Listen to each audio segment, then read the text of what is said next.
What's up, guys? Give me 1 second.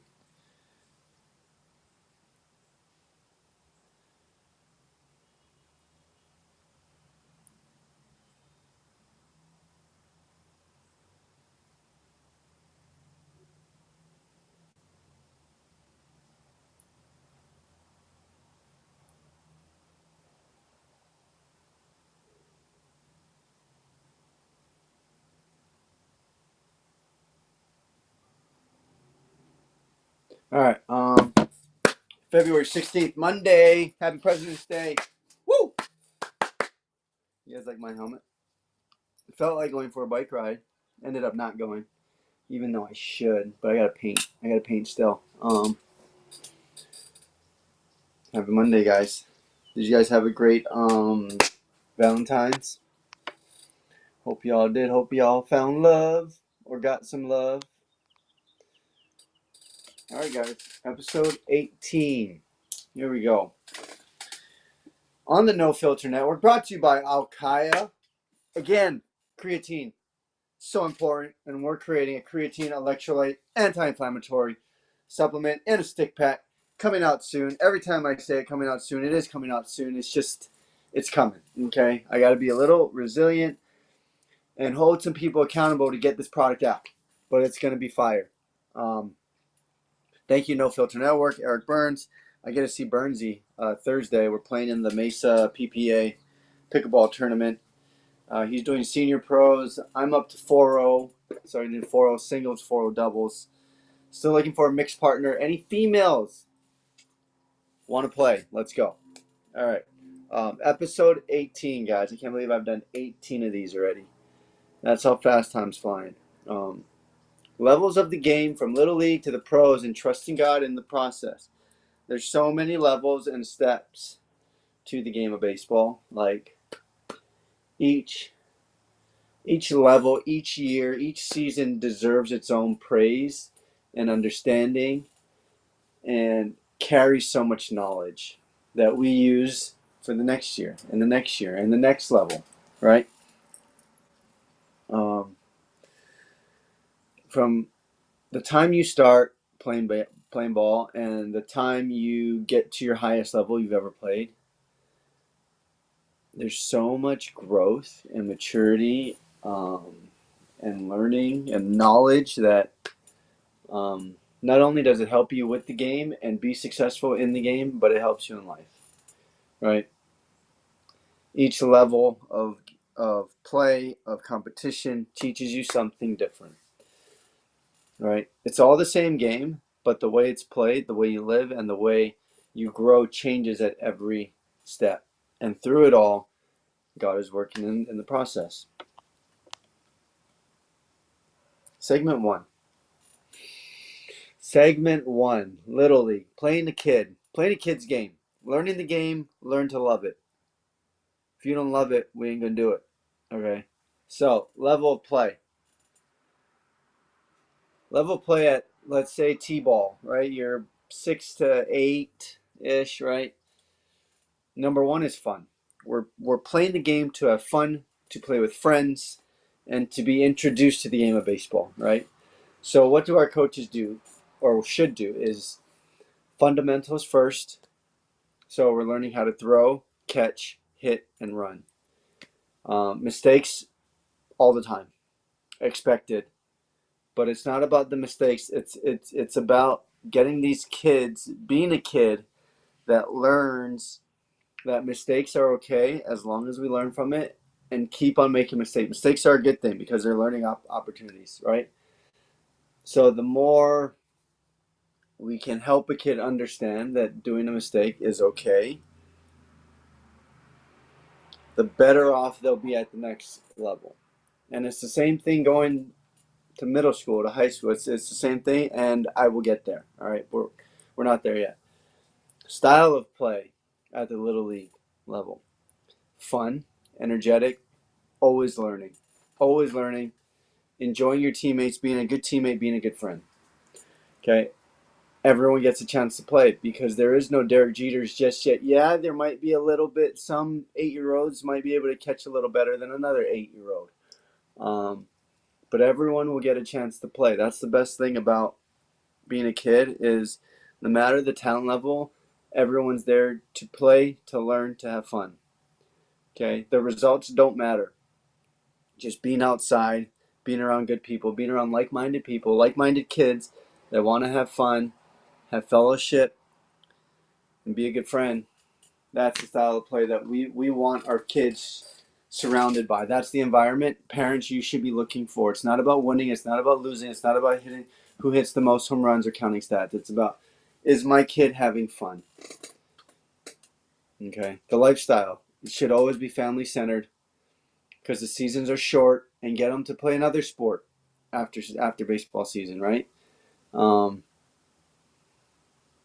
the game should always be fun and entertaining to where they're not just sitting down at these practices, but they're aware, they're involved, and they're enjoying what they're doing because other kids are doing it too, right?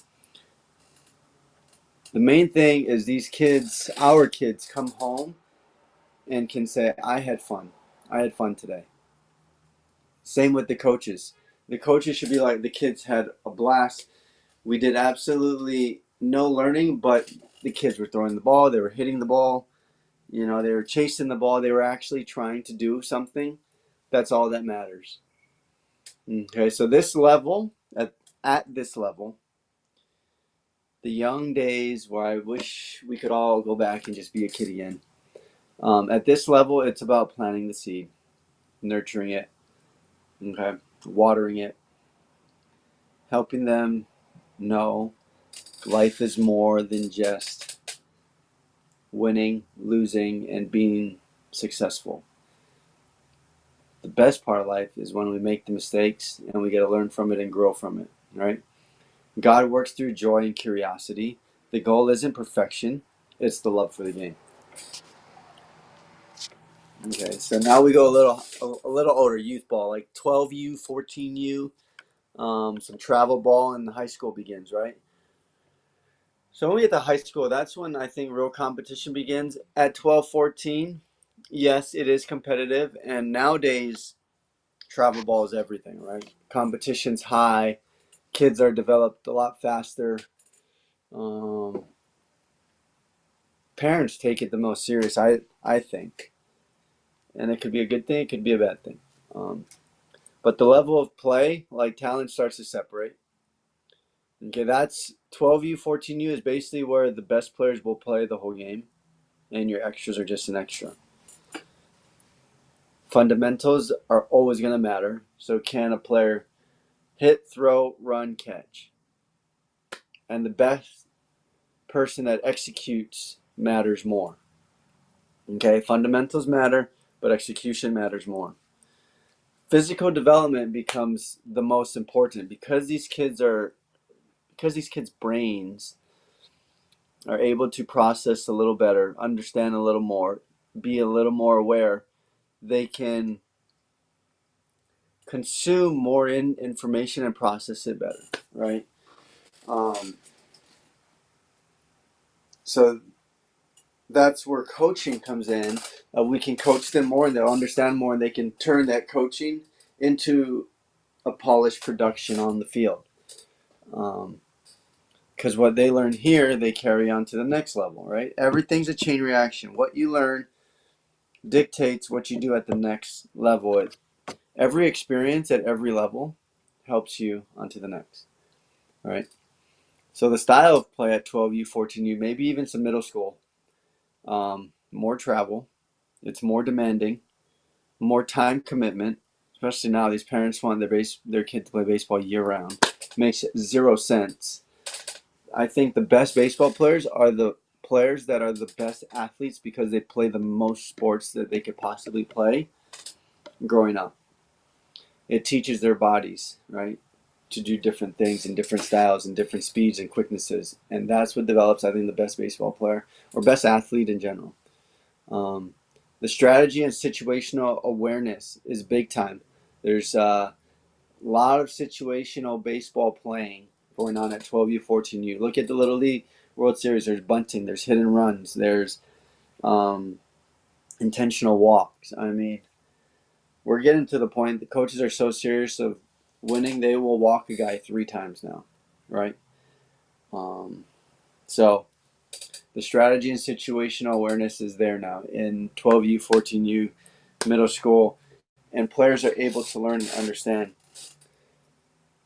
what the game is about, and it's about scoring runs. Whoever scores the most runs wins the game, right? Also, playing time is earned, right? The better you are, probably the more playing time you're going to get. You can't just show up and expect to play. Every player has to earn it, has to show up to practice, focus, energy, passion, energy, effort, controllables, and that's what needs to be controlled all the time, playing or not playing. And if you as a player, even you as a parent, don't think you are good enough, you better get working. You better commit, okay? Because that's what it takes. It takes commitment, it takes hard work, and it really takes supportive parents. As a kid growing up playing sports, you got to have some great parents or great support, a great foundation that you come from.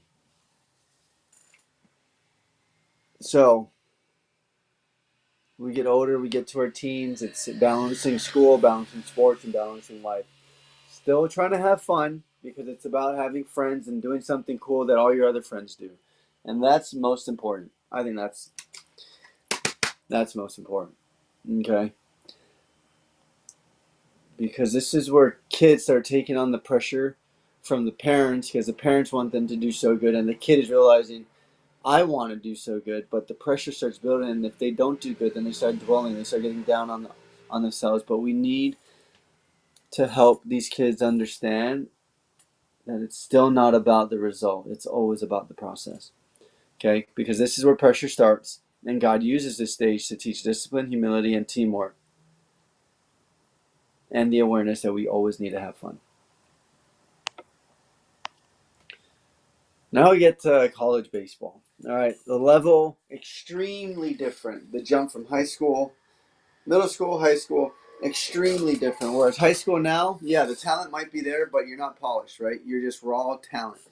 High school, I'm hearing guys are throwing mid 90s to maybe 100. All right, but in college, and that's like maybe one, maybe 3 guys in a whole high school league. In college now, every pitcher can throw strikes. Every pitcher can throw hard. Every pitcher can almost hit spots, right? So just the talent and skill is higher. Okay, everyone's playing together as a team. Everyone's more focused. There's more bonding in college. So the level of play is faster. 1000%. One, you're using metal bats, so the ball is flying faster off the bat. Stronger, more athletic players. As we get from 18 to 22, we're developing young men. And through weight programs, nutrition programs, all the resources that these kids have, these kids are becoming monsters. Okay, so that's the huge change, and you're committed to one sport. Whereas not many two-sport athletes are in college anymore. It's one sport, and that's it. Okay. What separates players from high school to college is the consistency, right? College players can do the basics and the fundamentals a lot more consistently than the high schoolers. And as we look throughout the levels, keep in mind that the percentages of people that continue on each level get smaller and smaller and smaller. So out of 100 kids that start at, let's say, 8, I want to say only maybe about 60 continue to play at middle school, and then maybe only 40 play at high school, and then only about, that's probably cut in half, only about 20 play in college, and then only about 3,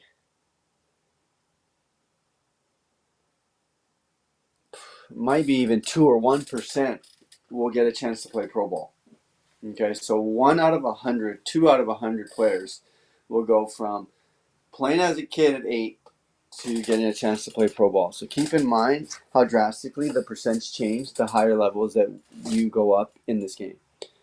All right, because the baseball IQ is higher. Consistency is higher. Talent level is higher. The maturity is better. Execution under pressure is insane. The mental toughness is insane, right? You can be the most talented, but you don't got the mental toughness or develop mental toughness throughout your years of playing, you ain't going to make it. I'm sorry, you're not going to make it. Okay? In college, your lifestyles change. You go from high school, you show up, go to school, I practice, blah, blah, blah. Whereas now in college, you're on your own. You're learning how to have routines, how to schedule, how to organize, right? So it's early mornings, usually a lift in the morning, go to class, then practice, fall ball, whatever, and then study hall. So it's long days. Like you're having to juggle your schoolwork, your projects, and your free time because you're a lot more free in college. You might have one class a day. What are you going to do with all the other free time that you're doing, right? That's how you create time management. That's how you build the skill of discipline, consistency, accountability for yourself. All right. College lifestyle. Here we go. Early mornings, strength training, classes, travel, baseball practices, study hall. All right. It technically becomes a job because that's all you're doing. That's all you're focused on doing when you go to college. It's school, baseball, school, baseball, school, baseball. So fitting in your nutrition, your strength, your rest, you have to manage that time. It becomes more demanding. And that's what separates the best players in college to the mediocre players, to the ones that never play. Right? College baseball teaches responsibility. God refines character here. Who you are when no one is watching. What are you doing when you have all that free time as a student, as a college athlete, right? What are you doing when no one's watching? I wish I could go back and change a lot of the things that I did in college in order to become a better player and develop faster and just be better, right? But that comes with growing up. Imagine knowing what we know now, going through years and years of experience. Imagine if we knew that at like only a few of us get it at a young age. Like less than 1%, less than 0.5%. So now we get to professional baseball, where 1% of people that played college ball even get to go. Yeah, I believe it's like 1% or less than 1%. And then there's a separator of just making it professionally and then making it to the big leagues, where there's only about 730 spots in the big leagues out of thousands and thousands of professional athletes, professional baseball players. And the chances of you making it to the big leagues are slimmer than you actually winning the lottery. That's how I think, someone fact check me please. I think that's the percentage is you making it to the big leagues is a slimmer chance than you winning the lottery. So go get yourself a lottery ticket. All right. So minor league baseball, elite talent everywhere. Consistency is through the roof. Small differences separate players, right? Just a little bit more speed, a little bit faster. You throw a little bit more accurate. I mean, everything. Like, that's the separator, but that's what creates the greats from the good, is just that little bit, right? In minor leagues, mistakes get exposed quickly because the game is so fast. Fundamentals are probably the biggest thing that you need. If you have a great foundation of fundamentals, I believe you'll be fine physically and skillfully, right?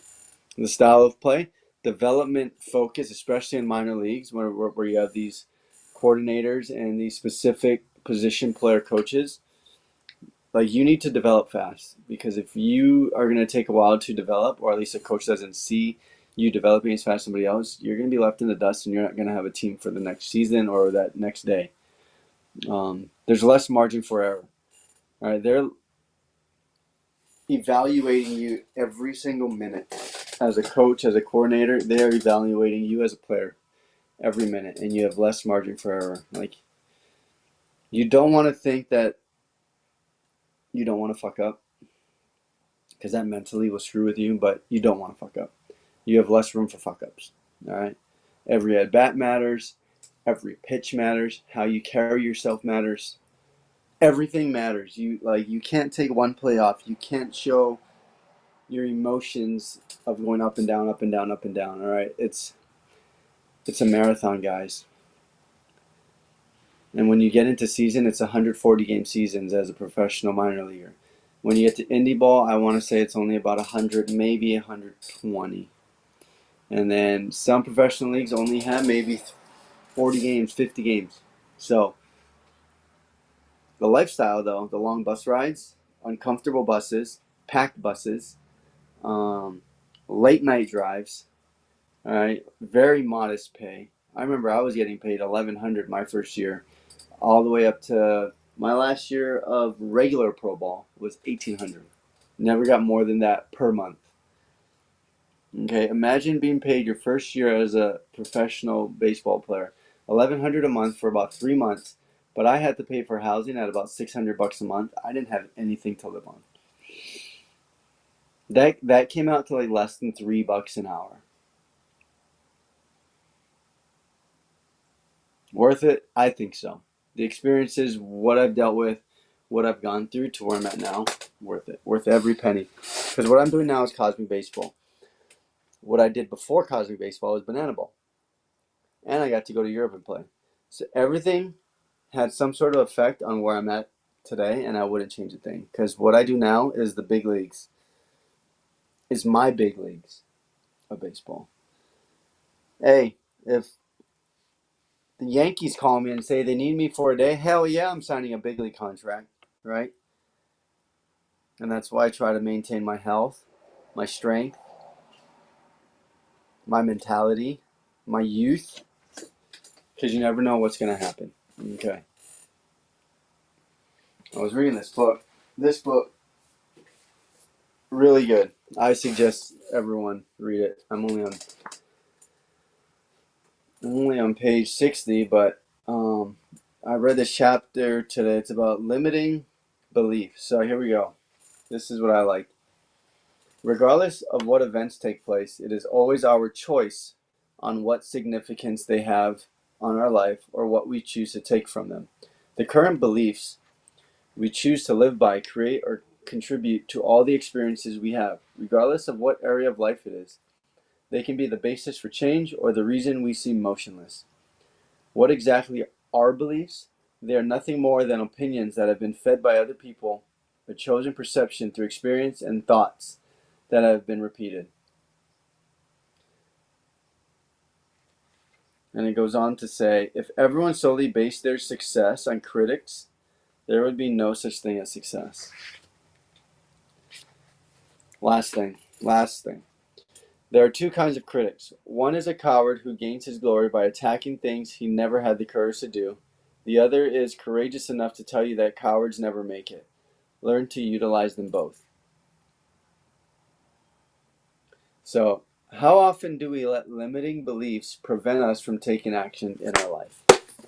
The book, Who Says You Can't? You Do, by Daniel Chidiak.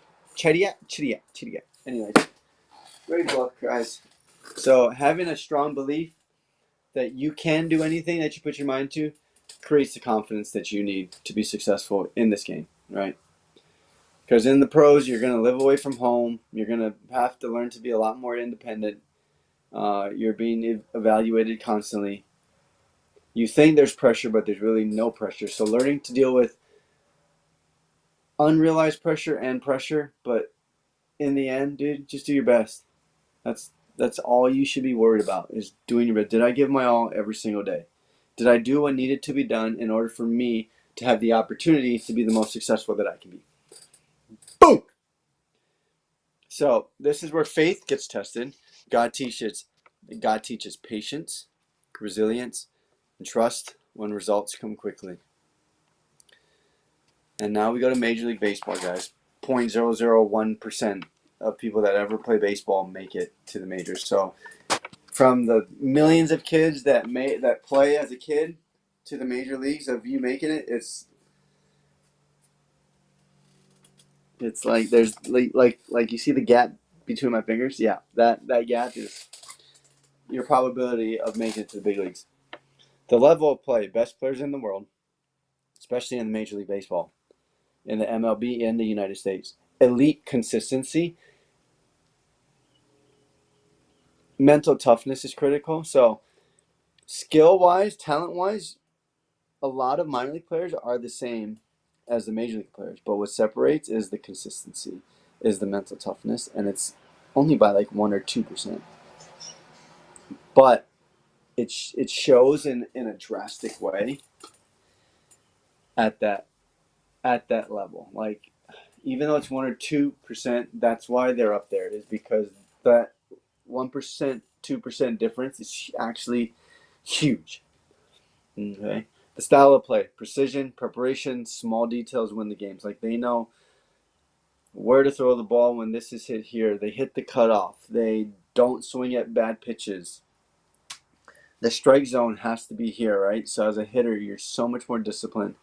As a pitcher, your stuff has to be elite. Like you need to be able to throw a 3-0 curveball for a strike. That's how good they are. And the lifestyle. Sure, it might be luxurious with the pay of minimum, I think, is $700 now. They pack your bags for you as far as baseball equipment goes. They handle all the equipment. You don't have to travel anything, just your personals. So the money, yeah, that's great. But the high expectation, because if you don't perform, you're not going to get that contract for next year or that extended or extension or, the expectations are just a lot more. Your leash is shorter, especially if you're not a favorite, right? If you're not a Manny Machado or Bryce Harper or Verlander, right? Like those guys, because they've proven themselves over and over, they will stick in the game no matter how bad they play because they've proven that they could play, right? How are you going to deal with media? That's huge, I think. A lot more media attention, a lot more criticism. How are you going to deal with that? The pressure never leaves. Major League Baseball is fun and glorious, but I mean, look at Ohtani. He's underneath a microscope. Like the gambling thing that went on, the theft. Anything he does, somebody's going to see it and somebody's going to like report it or criticize. All right. You, as a spotlight on TV in the major leagues, you're underneath a microscope. Got to be careful. Got to know what you're doing. You got to be smart. But the level of change, oh man. I'd do anything to play Major League Baseball, honestly. Anyways, at the highest level, humility matters most. God reminds you that success doesn't define you, your character does. The better person you are, the better teammate you are, the better friend you are, the more people are going to like you, and the more opportunity you will have. As long as you keep working hard and being good at your craft, the more opportunity you will have to possibly make the big leagues or just play professional baseball. So, every level prepares you for the next, even if you don't see it at the time. But at my age, when you look back, every level did because everything added up.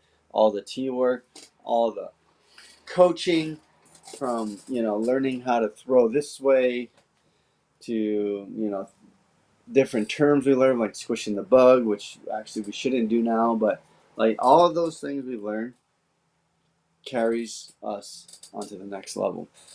It prepares us every day into the future, and we can only know the future once we get to that future in the present moment and look back and reflect.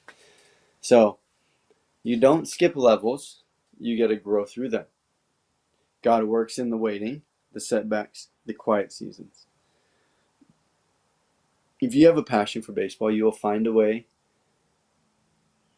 to grow, to develop, to be the best you can be, and have the opportunities to play at the next level every single time you step out onto that field. The process isn't punishment, it's preparation. Just try to get better every day. 1%. Do something that's going to help you be a better ball player, be a better person every day. Like, I never made the big league, so I don't really know what a big league game is like. I can't compare it to anything. All I can compare is playing in front of thousands of fans with Cosby baseball and banana ball. You know, um, like I understand that, but I don't understand the skill level of a big league player. Well, actually, I can. You know, just playing in spring training, I saw it. I was on the same field. I practiced next to them. Like, you could see it, even though it was like this little bit of difference. But it was really cool to see like how elite someone is, just being this much different from you. All right. But in closing, guys, we're going to go to Proverbs chapter 3, verse 5 and 6. Trust in the Lord with all your heart and lean not on your own understanding. In all your ways submit to him, and he will make your path straight. Growing up, we learn religion, we learn faith, right? If our parents took us to church, we don't really know as a kid. But once, maybe high school, college, that's where we can develop our faith and our trust in something other than relying on ourselves or our coaches. It's like there's a higher power. There's something gravitating me towards this. There's something speaking to me in my gut. Holy Spirit and God. So trust him. What sets your heart on fire is what God has made your purpose to be. If you don't have it in your heart anymore, that means he's guiding you and directing you maybe somewhere else. So we need to be aware of those things. But as far as baseball, every level is going to help us grow and develop into the person we are today. Whether that be a player that plays baseball, a person that plays baseball, or a person that goes in another direction in life. The best part about baseball is it teaches us life. It literally does. It teaches us how to deal with failure, because there's no other job or sport in the world you can fail 70% of the time and still be considered the best. Crazy! Final message. No matter what level you're at, Little League, high school, college, or pro, trust the process. You won't understand the process until high school if you have some good coaching, and then you really won't understand until college and pro. But trust the process. Play the game the right way. Hustle your ass off. Take the extra reps, but be smart. Take focused, intentional reps, not just reps to take reps and be like, oh, I took 200 swings today. Well, were they 200 swings that you were rollovers, or were they 200 swings to the back of the net with backspin, right? I'd rather you take 50 backspin to the back of the net swings than 25 rollovers and then 25 so to the back of the net. All right? So we're going to play the game the right way by preparing the right way. And trust God is shaping you exactly where you're meant to be. All right? No matter what happens. You get fired, you get hurt. That's exactly where you're supposed to be, because that's exactly what is supposed to happen, because that's exactly in God's plans. Amen. So, where is it? There you go. Boom. Breland's Bar. Go have a smoothie. Enjoy your day. Happy Monday. Thank you for joining. Follow on YouTube. It will be posted on Spotify and YouTube next week. Tune in next week for episode 19, which then I will be driving that day, so I will try and get a podcast, but I'm driving up to Richmond to go start Cosmic Baseball. Anyways, follow me on Instagram, _Smoothie King. I have a foundation I just started as well, For You Foundation, guys. It's a charity helping build and mentor youth sports. So either equipment, charitable donations, monetary donations for kids, for youth sports, for teams looking, to travel. Anything to do with youth sports, I want to help. I want to be a part and grow that generation and give them the resources needed to be the most successful that they can be and to play at their best. All right. It's also a charity for growing and expanding Christian churches. All right. Spreading more faith, building churches, funding churches, And I also want to help startup businesses. As an entrepreneur myself, I think any donation that I can give a starting business, whether it be a couple $100 to get a business registration, like anything, I want to help up and coming entrepreneurs. All right. So I got my youth sports because we got to help these kids. We got to develop these kids. We got to help them. We got to build the faith, build our church, trust in the Lord, and then get these entrepreneurs going, man. I'm telling you, that's where freedom and peace is, guys. Thanks for listening. Thanks for tuning in. We'll see you next time around. All right, this is episode 18, Barrels with Breland. Your host, Breland Almadova. Stay patient, stay faithful. Keep playing the long game. Hit them straight. Hit them in the hole. Barrel! God bless. See you soon. Aloha!